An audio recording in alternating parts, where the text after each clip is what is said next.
বাংলাদেশের ঘরোয়া ক্রিকেটে আসছে নতুন দিগন্ত। প্রতিভা খোঁজা ও বিকল্প ক্রিকেটারদের জন্য বড় সুযোগ তৈরি করতে 2026 সালে নতুন একটি টি-20 লিগ আয়োজনের সিদ্ধান্ত নিয়েছে বাংলাদেশ ক্রিকেট বোর্ড বিসিবি।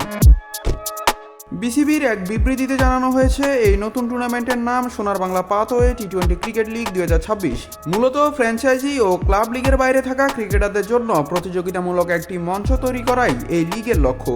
বিশেষ করে যেসব ক্রিকেটাররা নিয়মিত বিপিএল কিংবা বড় ঘরোয়া লিগে খেলার সুযোগ পান না, তাদের জন্য এই লিগ হতে পারে নিজেকে প্রমাণ করার বড় মঞ্চ। এই টুর্নামেন্টের প্রধান হিসেবে দায়িত্ব দেওয়া হয়েছে বিসিবির সহ সভাপতি ফারুক আহমেদকে। লিগের ম্যাচগুলো অনুষ্ঠিত হবে বগুড়া ও রাজশাহীতে।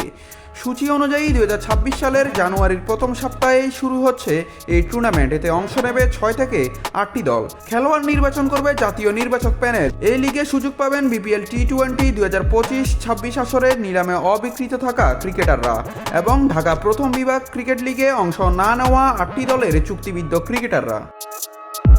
প্রতিটি দলের ম্যানেজমেন্ট নিয়োগ দেবে বাংলাদেশ ক্রিকেট বোর্ড নিজেই। টুর্নামেন্টের আর্থিক ব্যবস্থাপনা, খেলোয়াড়দের পারিশ্রমিক সহ সব দায়িত্ব থাকবে বিসিবির হাতে। দল গঠন, ম্যাচ সূচি ও অন্যান্য বিস্তারিত তথ্য খুব শিগগিরই জানানো হবে বলে জানিয়েছে বিসিবি। নতুন এই লিগে বাংলাদেশের ঘরোয়া ক্রিকেটে কতটা প্রভাব ফেলতে পারে সেদিকেই এখন তাকিয়ে ক্রিকেট প্রেমীরা।